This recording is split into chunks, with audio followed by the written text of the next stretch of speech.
I'm Shannon from iHeartRadio Canada. How's it going, guys? It's going awesome.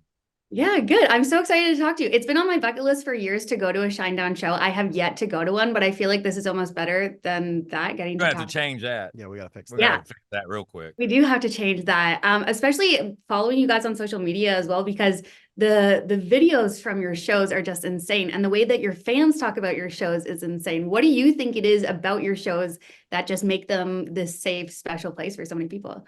Well, we spend all the money. Yeah. So there's that. Good. Spend all the money. I mean, also just I think that our goal in an arena or an amphitheater or wherever we're playing every night is to make eye contact with every single person in that crowd. At least once, because I think, and also making the back row feel like the front row. I think that, people can feel kind of jaded when they're in the back. And like, we want people to walk out of that room or wherever we are thinking that they can take over the world. And that's something that falls on Brent a lot of the times because he's the front man and he kind of gives the speeches and the motivational speeches every night on stage. But also when we all go up there, we're a unit and people can tell that we're together. And I think they can, I think if we didn't get along as well as we did, I don't know, maybe it's just in my head. I think people would be able to notice it. And I think that they see us on stage as four guys having the best time ever in front of them. And I think that connects fully with people. Yeah, you can always sense that authenticity in your performances and your music and all of that. And I like that you mentioned Brent speaking on stage, because Brent, just watching interviews of yours, I can listen to you sing all day. I can listen to you talk all day too. You you're very kind. Well, he'll do it. Yeah, seriously. He'll talk to you all day if you want him to. I love that. Also, just going back to your fans, seeing your fans, I know you've referenced them as kind of your boss. How do you feel like that impacts the relationship that you have with your fans, seeing them in that way? I think it keeps the four of us extremely humble towards each other to understand, again, like you said, we do look at them as the boss. We've often said Shinedown has one boss. It just happens to be everybody in the room, and in the audience. So I think that they understand whether they've been there from the beginning or they're just kind of finding out who we are. It's very 8 to 80. Anyone from anywhere is welcomed all the time. And that's kind of an attitude that is rock and roll. Rock and roll is a spirit more than anything.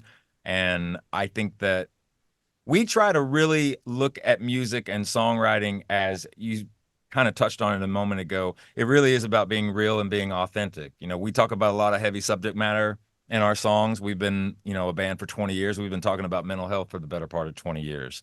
That's being brought out to the forefront more now, which I think is a good thing for people to be able to talk about their feelings and not keep them inside, because that's going to allow you to grow as a person.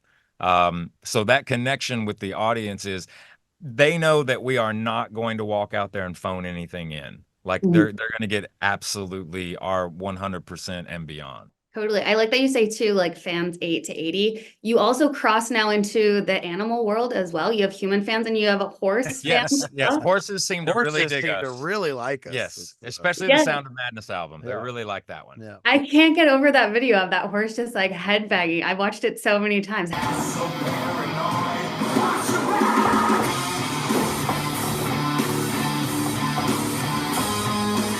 How did that feel the first time you saw that? Well, it all kind of started with Lori. Yeah, with Lori Norris, the older lady that you see in the one video, her just like rocking out, and like then the Sound of Madness thing happened with the horse, and it's like Brent loves animal videos, by the way. That's like Brent's thing. Brent will send you all the funny animal videos that are on Instagram. So the fact that we now have one of our own is pretty good. We're pretty proud of that. Do you have a specific animal type of video that you like to watch, or is it just all animal videos? I just love the animal kingdom in general. They're just wild and wacky and in their own way. Like we live in a world where social media can also be one of these things where, if you're looking for something negative, it's everywhere. Cynical, sarcastic, don't go into the comment section. Yeah. You know what I mean?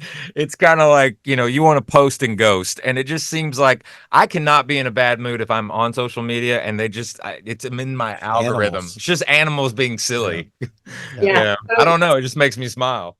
Yeah. Speaking of, like I mentioned, I could hear you talk all day. I feel like maybe you should narrate like an animal documentary. Maybe that's I would do that in a heartbeat. That would be honestly, I think we found out what would be perfect for you. I've never heard anyone say that. You would be so good at that. Yeah. Disney, give me a shout. National Geographic's Discovery. They're like, hey Brent, we you can't get so excited, man. You got to just You're gonna do need like to a take it narrator down. voice. Yeah. We need, Yeah, let's manifest that. We'll put that out there. We'll make some calls. We'll do something. For sure. iHeartRadio has got to have some connections in some Yeah, ways. I'm here. Speaking about like the goodness and ignoring all of the hate online and all of that stuff, I love how much goodness you guys foster with your music and on social media and the conversations that you have. And I love the idea of the symptom library. I think that's so genius, where you're just encouraging people to share stories from their own lives. So I kind of want to turn that back on you guys a little bit. Could you share a story or like an example that you have of a symptom of being human? I love that she's like super prepared and like she's asking some dope questions. Yeah, Thank you. for me, like I have three young boys, so it's like that being on the road without them that's a challenge at times. And I'll be in my hotel room and on a day off at midnight and go, I can't do this anymore. Can't do this anymore. And like, but then you realize like what you're doing helps people, and it really helps me. Like I don't know what I would do if I wasn't doing this anymore. And also my kids enjoy it. Like it's, to be able to make them proud, like there's nothing better than that. So even in your darkest moment, you have to think of the good things. There's good in everything if you really look for it, and I think that's for me, that would be mine probably more than any. I've got several others, but the one that happens to me the most often. I love that. What about you, Brent? For me, I guess a human moment. I'm just trying to. There's a lot of them. I think though, last year my mom had to deal with a lot of health issues last year, and she's such a strong woman. But she had to have a bunch of procedures last year. We needed to get her health under control, and there were some scary moments last year. And just realizing, really be aware of the time that you have with your loved ones and your family members, especially, if they're older. And remember that they raised you and they instilled in you all these values and who you are, and take the time to, remember to tell your parents that you love them, your mother and your father, your brothers, your sisters, your friends and your family. But, it was interesting because even though my mom was going through all that stuff last year, my dad had talked to me a couple of times. She'd been wanting to like redo the kitchen in their house. So I basically just told my dad, here's all the money to redo the kitchen. So they're in the middle of doing that right now. And she's having like a really fun time, like picking out all the cabinets and the flooring and all the new, the amenities and stuff like that. And I was able to buy my dad a brand new Tahoe last year. So things like that. I know that there's money involved in that, but when you can spoil your parents, that's definitely a human moment. I can totally imagine. That's the ultimate, right? That's such a nice thing to be able to do. Sure. I love that. When are we getting a Jelly Roll Shinedown collab?